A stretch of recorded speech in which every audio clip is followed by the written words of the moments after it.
I have to be honest and say that I really have kind of forgotten how to start videos. This kind of feels odd. It's been 2 years. We're 2 years out of practice, but nonetheless, we are back, and I'm not entirely sure to what extent we'll be making videos. I have no idea at what frequency we'll be doing this, and I have really no idea kind of the direction that we might take this. But if for nothing else, we feel inspired to make a couple more videos. So for the time being, we are back.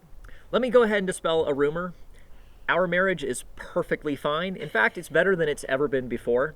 Despite not making videos for 2 years, I still have been reading comments, and I've been surprised to see that a couple comments have speculated as to the state of our marriage being the cause of us not making videos, but I can assure you we are just fine.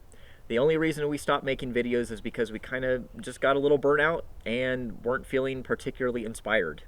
However, that's changed a little bit recently. Despite not making videos for the past 2 years, we have been very busy and we've done a lot of things in that time. Yeah, we've bought a house. We have still gone on lots and lots of trips. Scratched a lot of national parks off the list. We visited Glacier National Park in Montana, a couple out in California. We just didn't happen to make videos for those, so we are dying to get back to them, and maybe we'll make a video in the future. Yeah. Bring you guys along. Went to Glacier. We've done some Moab trips. We've been to Grand Teton a couple times since then. We went to Colorado and we summited Mount Elbert, Colorado's highest peak, kind of in early season conditions. It was, yeah, we've done a lot of cool things, but frankly, we just kind of didn't feel particularly inspired to make videos of those trips, and just kind of wanted to enjoy them for ourselves. Dylan has also started a business. If you're a backpacker, definitely check out Pilgrim Ultralight Gear.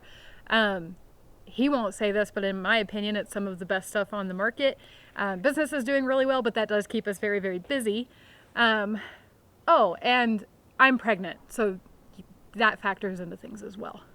So yeah, the dynamics of our family is going to change pretty dramatically this fall, which we're very excited about, and we're also excited to kind of see the way that we will go on adventures and go camping and hiking and stuff. It's just going to be a little bit different, but we're really looking forward to it. And if, in case it wasn't already obvious from the video, since we're growing our family, we're going to have to do some of the whole soccer mom thing. We got, pretty much the perfect vehicle for such a thing. We'll get into the GX a little bit more later, but needless to say, we're really excited. Don't worry, I know there's probably going to be a lot of people that are going to freak out the second they see this video. We still own the Sequoia. It's still doing great. It's got just shy of 280,000 miles on it, and it's got a little bit of work that it needs to have done pretty soon. But overall, the last time it went to the shop to get a little tiny repair, it got an otherwise clean bill of health. So we're still really happy with that car, and we plan to keep it. It does need some paint work at some point, so there's definitely still some work to do on the Sequoia. Don't worry, it's not going anywhere. I've got some plans as to what we're going to do with it in the future, but it is not going anywhere, and there will still be some content on it from time to time, maybe just if not as often as we used to. To also go through some other fairly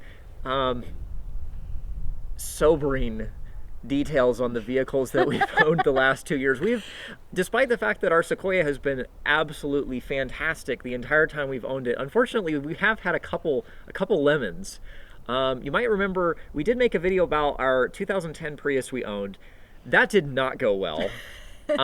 So then after that, we bought a 2008 Highlander. You might remember we also had an 07 Highlander, and that car was awesome. We should never have gotten rid of that car, we've come to learn. But our 08 Highlander was also a disaster. Would you believe me if I told you that between those two cars, we had 3 head gasket failures take place? I'm glad we're able to laugh about it now, because it wasn't a laughing matter when any of it happened. But needless to say, we've moved on from both of those vehicles, so now we're down to the GX that you see behind us and the Sequoia. And if you know anything about me, you'll know that those are the kinds of vehicles I really like. I like these old dinosaur Toyota products with big V8s. This is my kind of car. So I'm very happy, despite the fact that the last 2 cars did not go well. Behold,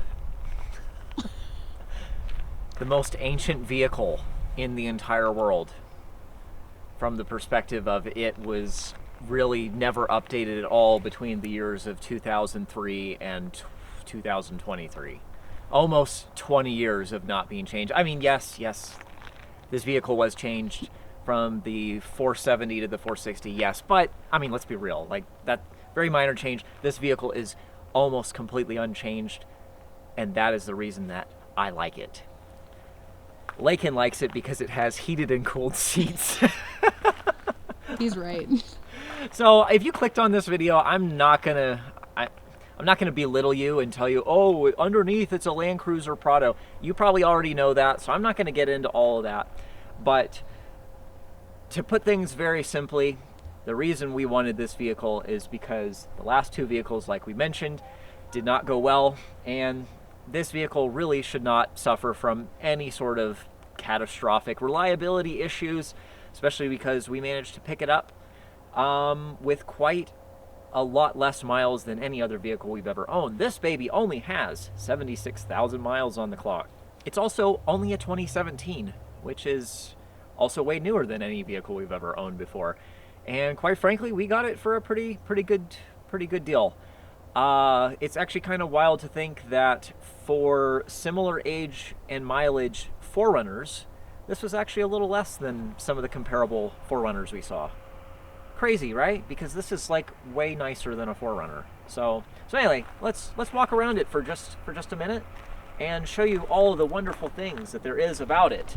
I won't pop the hood for this video, but of course there is the fairly tried and true 4.6 liter Toyota V8, also shared with a couple other Toyota products over the years. But what makes this one special is that this one was manufactured in the Tahara plant in Japan, which is of course the most prestigious of manufacturing plants that Toyota has. Also, I've heard before that not only is the Tahara plant, you know, the best plant that Toyota has to offer, but anything that's built under the Land Cruiser label there is built to basically the highest standard of any consumer vehicle that you can possibly find, and that is very much on display. Our Sequoia is really tightly put together. It feels really sturdy, but I've noticed that this vehicle takes it even just a step further. This thing, not a squeak or rattle, absolutely nothing. It purrs like a kitten. Yeah. There are a couple things we're gonna have to sort out at some point. We want to keep this vehicle relatively OEM looking. I think we're gonna go for what some people refer to as an OEM plus type of look. Like, we're gonna do some very light modifications, kind of like in the way we've done with the Sequoia. You'll notice our Sequoia is it's pretty mildly built. That's kind of what we'd like to do with this vehicle, because we want to retain as much of the on-road comfort and really just the general livability that we get with this vehicle. However, these steps, they're probably going to have to go at some point. They hang down very low, and of course, everybody who likes to talk about the GX likes to point out that especially 2014 and later gets the whole hourglass-shaped grille and the really low-hanging front bumper. It's very low. I think we might have to do something about that. I've never been a big guy for doing the big, massive steel off-road bumpers, and I don't think we're going to do anything like that. But we might have to do something. There's some covert bumper options. Something like that might happen at some point, because as it stands right now, I think looking back at some of the trails we've done with the Sequoia and Moab, I'm pretty sure we would have ripped that off. So that's one thing to keep in mind. Moving on to the interior of the GX460, this is the reason why you get this over the 4Runner. Well, the V8 and the 6-speed transmission, those are reasons to buy this over a 5th gen 4Runner. But aside from that, this is the reason why you get this. Everything in here is luxurious, and well, that's really all it is. It's just more luxurious. Yeah, heated and cooled seats, like, you know, really nice leather interior, real wood on some of the accents, like in the steering wheel here. Despite how luxurious it is being a Lexus, I do like the fact that it's very simplistic. They still keep the same little stock for changing the cruise control settings as Toyotas that they've had for years and years. I like that. I don't need unnecessary complication. but I do appreciate a little bit of luxury, and that's really what I get from this interior. The infotainment, there's all sorts of people out there that like to bash the infotainment system. It is a little dated, especially for 2017, but it does reliably connect to your phone. Like if you want to play music through Bluetooth, it works fine for that. But it's a little laggy. But the nice thing is that there's physical buttons for pretty much everything you need in here, which is good. You don't have to rely on the infotainment to do anything. And of course, here you have the things that really make this vehicle special compared to similar luxury SUV offerings, which is the the off-road features. So of course we do have 2-speed transfer case. We've got a center locking differential. And ours is not equipped with crawl control and multi-terrain select, although those are options that you could get on some of the higher trims of this vehicle. Those features I'm not really interested in. The fact that it has 4-low, the center diff, and it has A-Track, it's pretty much all the capability I'm looking for in this car. And of course the most important thing is that the bones of this car are here and ready to go off-road.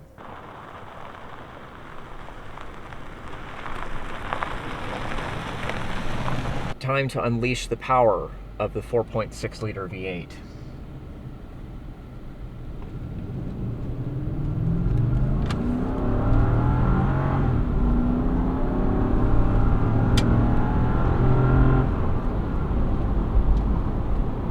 Adequate. No, it's I will say compared to our Sequoia, it feels like a small increase in power. It is very noticeable. I have driven the 5.7 liter V8 from Toyota a couple times, and I will say that thing feels like a rocket ship compared to our Sequoia. This feels like a nice improvement, a little bit of extra power. It's not a crazy amount, but once again, the real reason that you pick a vehicle with an engine like this is because it's a really understressed engine, and you're not ever really working it that hard. There's plenty of power for this vehicle, and in theory it should last a long time.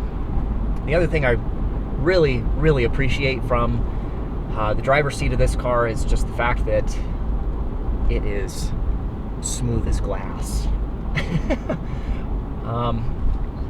My mother had a Cadillac DTS for a couple years, and honestly this car kind of reminds me of that. That car also had a similarly sized V8, and it also had cushion-like suspension, is the way I'll put it. And this car is very similar to that. Honestly, it feels like if you took a Cadillac and turned it into a body-on-frame truck, that's kind of what you get if you combine those two. So yeah, really nice, comfortable. I think the thing I'll appreciate the most is when we go on those really long drives, lots of highway miles. I feel like this is a car where driver fatigue will be incredibly minimized, and I'm looking forward to that. So yeah, we got a barn door, which they're not doing on the Lexus GX anymore. I haven't decided what I prefer. You know, I've only ever had clamshell hatches on the SUVs I've owned before, so I'm not sure what we'll think of the barn door. I do think to make full use of the barn door, I think we might need to get one of those little table things that drops down here. Either that, the other benefit I see to having a barn door is that you can mount a spare tire to the door, although I don't think we're ever going to do that. But that is kind of a cool feature if that's something you're wanting to do. But yeah, rear cargo space, I will say it's a touch disappointing coming from a Sequoia, but I think it'll be very adequate. Especially because one of the things I'm hoping to do with our camping trips going forward is I really want to minimize the number of things that we take with us. That is so anti-overlander, isn't it? Like, it seems like if you're going overlanding, the goal is to take as much junk as possible with you. I kind of want to minimize that because I find myself having a better time bringing less stuff. So maybe that's what this cargo space will encourage us to do, is to bring less stuff. And in addition to the barn door, you don't want to open the whole barn door. It does have the rear opening glass, which is nice and convenient. All right, well, that kind of wraps it up as far as giving you guys an update on our lives, the new car. We got some trips coming up. I think we're gonna go to Wyoming this month. So I think we might record it. I don't know if we will or not. You'll see. Just wait, and if it never happens, sorry. But anyway, if you guys have any questions, of course, you guys know what to do. Comment below, and we'll do our best to answer. And feel free to comment. Let us know what kind of content you're hoping to see. If I got to be honest and say, I don't entirely know what you guys want. And part of making a successful YouTube channel is giving the audience what they want. So let us know what you want so that we will have a clearer direction as to where we're going to go. Anyway, do you have anything else? Nope. No? Okay, well, neither do I. So thanks for watching, and we'll see you in the next one.